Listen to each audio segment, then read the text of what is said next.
क्या आपने कभी अपना बैंकिंग ऐप खोलकर सोचा है कि वहां पड़ा छोटा सा पैसा क्या सच में आपका भविष्य बदल सकता है? ज्यादातर लोग सोचते हैं कि निवेश तभी मायने रखता है जब आपके पास बड़ी बचत हो। 100 रुपए बहुत छोटा लगता है, 1000 रुपए थोड़ा अनिश्चित लगता है, 10,000 रुपए जोखिम भरा लगता है। और फिर हम इंतजार करते रहते हैं और धीरे धीरे इंतजार ही हमारी आदत बन जाता है। मेरा नाम मिस्टर पराग है और सच कहूं तो मैं पैसों के बारे में जरूरत से ज्यादा सोचता हूं, खासकर इस बात पर कि लोग पैसे को लेकर इतना संघर्ष क्यों करते हैं। एक दिन मैंने ज्यादा सोचने के बजाय एक छोटा सा एक्सपेरिमेंट करने का फैसला किया। मैंने 100 रुपए, 1000 रुपए और 10,000 रुपए तीनों को एक ही समय पर निवेश किया, सिर्फ ये देखने के लिए कि 30 दिनों बाद वास्तव में क्या होता है। और जो नतीजे आए उन्होंने मुझे मेरी उम्मीद से ज्यादा हैरान कर दिया। एक हफ्ते बाद मैंने एक और पैटर्न देखा। मैं लगभग 100 रुपए वाले निवेश को भूल ही गया था। वो इतना छोटा लगा कि मायने ही नहीं रखता। और सच कहें तो यही वजह है कि बहुत से लोग कभी दौलत नहीं बना पाते। वे छोटी शुरुआत को गंभीरता से नहीं लेते। हर बड़ा पोर्टफोलियो कभी छोटा ही होता है, लेकिन हम पैसे की इज्जत तब करते हैं जब वो बड़ा बन जाता है। 1000 रुपए वाला निवेश संतुलित लगा, इतना बड़ा कि वास्तविक लगे, इतना छोटा कि तनाव न दे। मैं कभी कभी चेक करता था बिना किसी डर के। इसने मुझे सिखाया कि मार्केट कैसे चलता है बिना भावनात्मक दबाव के। फिर महीने का बीच आया और मार्केट साइडवेज चलने लगा। कुछ खास नहीं हुआ, कोई बड़ा बदलाव नहीं।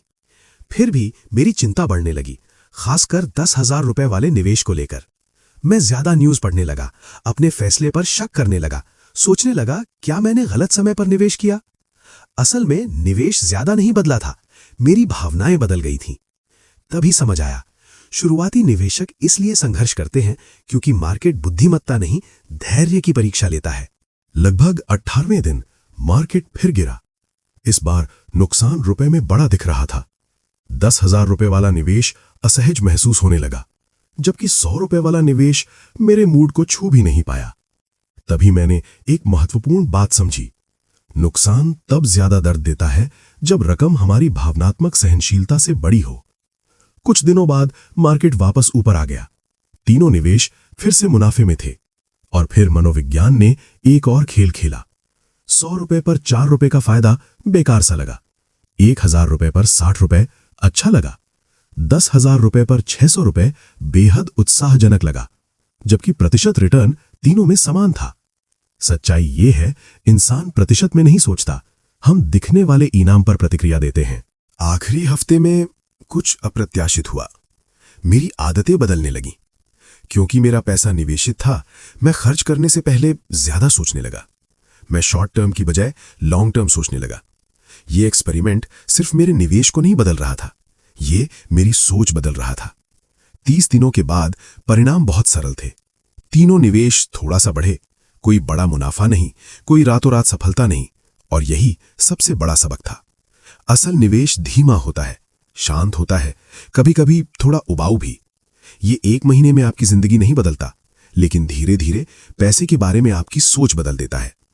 100 रुपए ने मुझे शुरुआत करना सिखाया, 1000 रुपए ने मुझे निरंतरता सिखाई, 10,000 रुपए ने मुझे जिम्मेदारी सिखाई। रकम उतनी महत्वपूर्ण नहीं थी जितनी आदत। इस एक्सपेरिमेंट के बाद मैंने एक शक्तिशाली बात समझी।